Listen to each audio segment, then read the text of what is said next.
నమస్తే, నేను మీ వనజ రామశెట్టి. సనాతన ధర్మం ప్రేక్షకులకి స్వాగతం. ఆదివారం అమావాస్య, కార్తీక మాసం చాలా స్పెషాలిటీ కదా.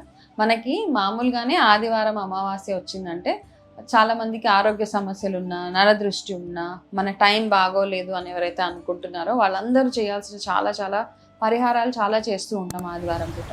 అయితే ప్రత్యేకించి కార్తీక మాసంలో వచ్చే ఆదివారం అమావాస్య కాబట్టి, కార్తీక మాసంలో ఆఖరి రోజు కాబట్టి, ఈ నెలంతా ఎవరైనా పూజలు చేసినా చేయకపోయినా, దీపదానాలు అవి చేసినా చేయకపోయినా ఈ రోజు హ్యాపీగా వెళ్ళి ఏదైనా టెంపుల్లో కానీ ఎక్కడైనా మీరు ఈ దీపదానాలు అవన్నీ చక్కగా చేసేసుకోండి. ఇంకా దీపాలు వెలిగించలేదు ఈ నెలంతా అంటే మనకు ఒక దీపావళి రోజు చేసుకోలేకపోయాము, ఇట్లాంటివన్నీ రకరకాలు ఉంటాయి. కాబట్టి ఈ ఆదివారం అమావాస్య నార్మల్గా మన అమావాస్య అంటే లక్ష్మీ అమ్మవారికి కూడా ప్రీతికరమైన రోజు అని ఆ రోజు కూడా చక్కగా లక్ష్మీ అమ్మవారి పూజలు అవి చేస్తూ ఉంటాం. అయితే ఈరోజు మీరు ఆదివారం అమావాస్య రోజు మీరు ఏం చేస్తారంటే కార్తీక మాసంలో నరదృష్టి ఎవరికైతే ఎక్కువగా ఉందో వాళ్ళు ఖచ్చితంగా శివారాధన చేయాల్సిందే.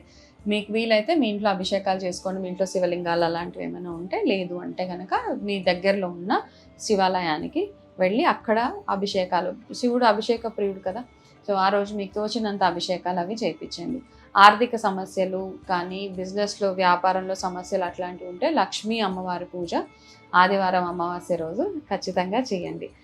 చేసేటప్పుడు లక్ష్మీ అమ్మవారికి ఇష్టంగా ఆవు నేతితో దీపం అది పెట్టి లక్ష్మీ స్తోత్రాలు మీకు ఏది తప్పులు పోకుండా మీరు ఏది చదవగలిగితే ఆ స్తోత్రం మనస్ఫూర్తిగా అమ్మవారి కటాక్షం కలగాలని కోరుకుంటూ వీలైతే 5 తామర పువ్వులు అమ్మవారి దగ్గర పెట్టి లక్ష్మీ అమ్మవారికి పూజలు చేయొచ్చు.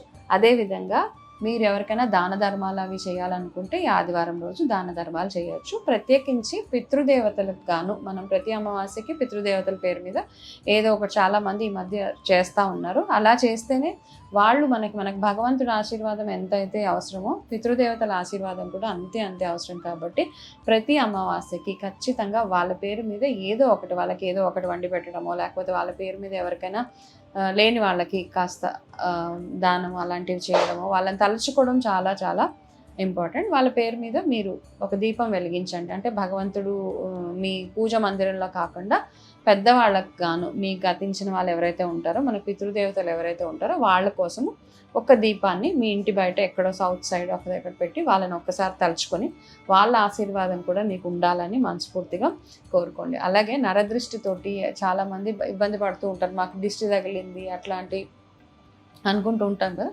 డెఫినెట్గా నరదృష్టి ఉంటుంది. మనం బాగున్నా బాగోలేకపోయినా ఎట్లా ఉన్నా మనకి చాలామందికి కొంచెం నెగిటివ్ ఫోర్సెస్ అన్నవి ఉంటూ ఉంటాయి మనందరి మీద. కొంతమంది అబ్బా చూడు వాళ్ళు ఎలా ఉన్నారు, మనందరికీ అనిపిస్తూ ఉంటుంది. కొంచెం తలనొప్పి వచ్చినా, అదే పనిగా ఆవలింతలు వచ్చినా, ఏమొచ్చినా మనం ఫస్ట్ నాకు దిష్టి తగిలింది అంటాం. అయితే పాతకాలంలో ఏం చేసేవాళ్ళు అంటే ఆదివారం అమావాస్య ఇట్లా కొన్ని రోజులు ఉంటాయి, మంగళవారం అమావాస్య, ఆదివారం అమావాస్య వచ్చినప్పుడు ఖచ్చితంగా ఇంట్లో ఉన్న పెద్దవాళ్ళు ఆ ఇంట్లో పిల్లలందరికీ దిష్టి తీసేవాళ్ళు. ఆ దిష్టి తీయడంలో చాలా చాలా పద్ధతులు ఫాలో అవుతారు. ఒక్కొక్క ఫ్యామిలీలో ఒక్కొక్క కల్చరు, ఒక్కొక్క దాంట్లో ఒక్కొక్క పద్ధతిలో దిష్టి తీసిస్తూ ఉంటారనమాట. అంటే ఇదే పద్ధతిలో మీరు దిష్టి తీయాలి అంటే కొన్ని ప్రొసీజర్స్ ఉన్నాయి. మనకు కామన్గా తెలిసింది ఏంటి, ఉప్పుతోటి దిష్టి తీయడం, నిమ్మకాయ తిప్పుతారు, ఎండుమిరపకాయలు, ఆవాలు, ఉప్పు కలిపి దిష్టి తీసేవాళ్ళు. కొన్ని ప్లేసెస్లో ఏం చేస్తారంటే ఒక కాటన్ బట్టని నూనెలో ముంచి అది వెలిగించి అది తిప్పుతూ ఉంటారు. అవి ఎలా కింద పడుతూ ఉంటే అంత దిష్టి ఉంది అని చెప్తారు. కొంతమంది మిరియాలతో దిష్టి తీస్తారు, కొంతమంది కొబ్బరికాయని మొత్తం తిప్పేస్తారు, గుమ్మడికాయతో తీస్తారు. ఇట్లా ఎవరెవరు ఏ రకంగా దిష్టి తీసుకుంటారో మీ ఫ్యామిలీలో ఏదైతే ప్రొసీజర్ ఫాలో అవుతారో. కానీ సాయంత్రం పూట బాగా చీకటి పడ్డాక దిష్టి తీసేవాడు. దిష్టి తీసేసి ఒకటేంటంటే వెళ్ళి 4 రోడ్లు కలిసే దగ్గర వేసేస్తూ ఉంటారు. అయితే ఏంటి అంటే నేను ఆ ప్రొసీజర్కి కొంచెం అగెన్స్ట్గా ఉంటాను. దిష్టి తీయడం వరకు ఓకే. అయితే మనకి మన లైఫ్లో ఏదో బాగోలేదని వెళ్ళి అది 4 రోడ్ల మధ్యలో వేసి అది దాటేసిన వాళ్ళకి చాలా చాలా ఆందోళన ఉంటూ ఉంటుంది. అయ్యో నేను అది దాటేసానే, నాకు ఏదైనా అయిపోతుందని ఇట్లాంటి ఆలోచనలు ఉంటాయి. కాకపోతే 4 రోడ్ల మధ్య అక్కర్లేదు. 4 రోడ్ల కాన్సెప్ట్ అనేది నాకు అంటే ఇవన్నీ ఎంత నమ్మినా 4 రోడ్ల కాన్సెప్ట్ ఏంటంటే మన చెడు అంతా వేరే వాళ్ళకి వెళ్ళాలి, అది దాటిన వాళ్ళకి ఏదో కీడు జరుగుతుంది. ఒకవేళ జరిగినా జరగకపోయినా చాలామంది అట్లా దిష్టి దాటేస్తూ ఉంటారు అమావాస్య రోజు. దాటేసిన తర్వాత వాళ్ళు చూసుకుంటారు అయ్యో ఏదో తొక్కానని.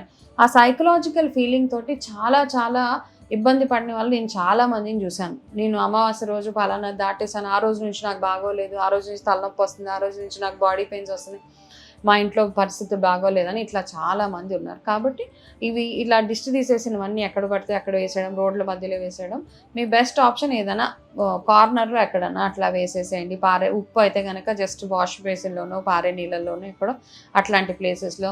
ఈ ఎండు మిరపకాయలు ఇవైతే మనకే ఆప్షన్ ఉంది, బొగ్గుల్లో వేసేస్తే అవి కాలిపోతూ ఉంటాయి. సో అట్లాంటిది ఏదైనా ఆప్షన్ చూసుకోండి.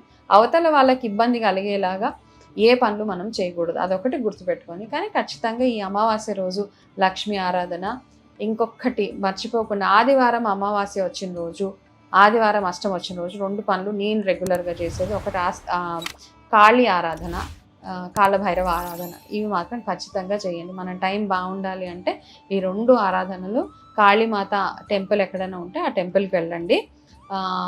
లేదు కాలభైరవ టెంపుల్కి కూడా ఆ రోజు వెళ్ళొచ్చు. అక్కడ వెళ్ళి కార్తీక మాసంలో ఎలా అయితే దీపాలు అవి వెలిగిస్తారో అట్లా వెలిగించి అక్కడ మీకు తోచినంత అన్నదానానికి ఎంతో కొంత అక్కడ డొనేషన్ ఇచ్చేసి రండి. ఈ చిన్న చిన్న ప్రొసీజర్స్ చేసుకుంటే భగవంతుడి ఆశీర్వాదం వల్ల మన లైఫ్ చాలా చాలా బాగుంటుంది. నమస్తే.